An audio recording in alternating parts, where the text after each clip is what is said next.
Hey, Kris. A little bit similar to the Winnipeg game, just in the sense that you faced a guy that was stopping the puck, and you guys found a way to overcome and ultimately win this one. Yeah, we found a way. I think the first 40 minutes were pretty good. Besides that 1 minute in the second period, I thought we had a lot of good scoring chances, defended well, and then kind of were able to get the lead. We get a power play off of Keener's hard work and discipline, and then the power play, come through like they've done so many times before. The sequence at the end of the game, they got multiple looks. Obviously, that's something in this situation easier to do a little bit of teaching moment when you ultimately got the victory, and knowing that maybe you have to defend that a little bit better in the future. Yeah, well, we're going to talk about our 5-on-6 play a little bit tomorrow. Something that we have not discussed since I've been here, and whether I'm here for a long time or throughout the season, whatever, you always have to return and readdress things, and I think tomorrow's a good time to do it.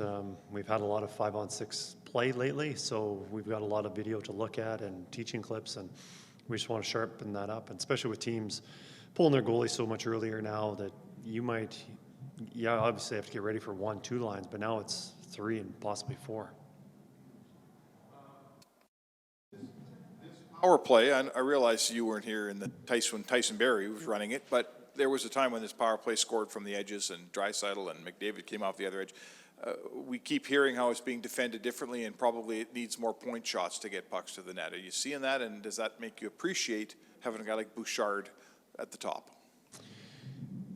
Every good power play, you need threats. Wherever those threats are, net front, on the flanks, at the point, it does help having him with his shot, being able to, because obviously teams pre-scout, and every team's not different. They want to take away the dangerous areas, and when you have enough guys that are dangerous who make plays and can score goals, then you're vulnerable to something. And tonight we capitalized on Bush's shot, but the last week or maybe 2 weeks, we've seen a lot of goals generated from his shot. What's the most valuable thing about a shot? The sheer velocity, or the fact that he's pretty good at placing it as well? It has to get through. That's the ultimate place. I saw that shot was 97 miles an hour. That doesn't hurt.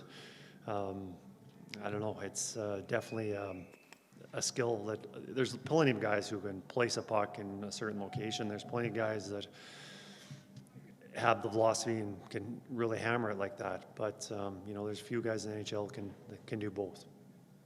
Skinner said he gave Darnell a big hug after the game for that play he made on the 2-on-1 there, breaking it up. Just maybe a thought on what you've seen from Nurse in some big moments here, coming up with some big plays, and overall his defending. I think he's been playing really well for the last couple of weeks. Definitely through this the winning streak. He's making so many key plays. I can think about the penalty kill, having a bunch of clears, winning battles, and then getting the puck out. And probably the highlight was that 2-on-1 slide and breaking up the play there. But Skinner should also take a lot of credit too, because he came up with some pretty big plays tonight too. I know 2 huge saves in the last probably 4 or 5 minutes. Kris, were you concerned that Kane might get a penalty on Brodin from the hit from behind, and instead you got a power play? I don't think so. He's right against the boards. He hit him hard and he went down, but in my opinion, and obviously the opposition probably has a different perspective on that, but I don't know. I didn't think so. We've seen the wins are piling up here, and in talking to the players, it seems like the pressure's coming off a little bit here in terms of how acute it was before. What are you seeing in kind of the demeanor and temperament of your team as you're winning these games? Very businesslike. I think guys feel good about themselves, but there's not any complacency. They know that we have a huge hole to get out of. I think there's obviously the confidence of winning, and when there's an opportunity to put a game or win a game like tonight on the power play, it was, all right, let's go get this, and they were able to execute that. So, yeah, I like where our guys are right now. Kris, when Fleury's playing as well as he did in the first period, you're only up 1, and then 1 minute into the second, you're down a goal. Are you thinking, well, that doesn't look real good. We've controlled the game and we're behind.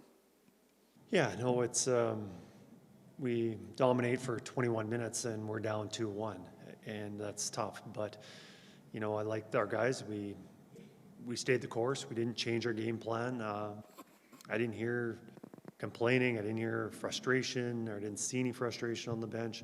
It was like, all right, let's get back to work, and we were able to obviously recover from it. Where maybe 3 or 4 weeks ago might be a different story. This one's from Cam, asking about being 1 game away from 500, and if that, you know, can be a meaningful mark for your team. Definitely. I think there's some baselines that your team wants to hit, and you know, when we hit that, that'll be good. But I think the ultimate goal is seeing ourselves in that playoff picture, and you know, we're chasing those wild card teams right now. I think that's the probably that's when we'll feel good about what we've accomplished right now.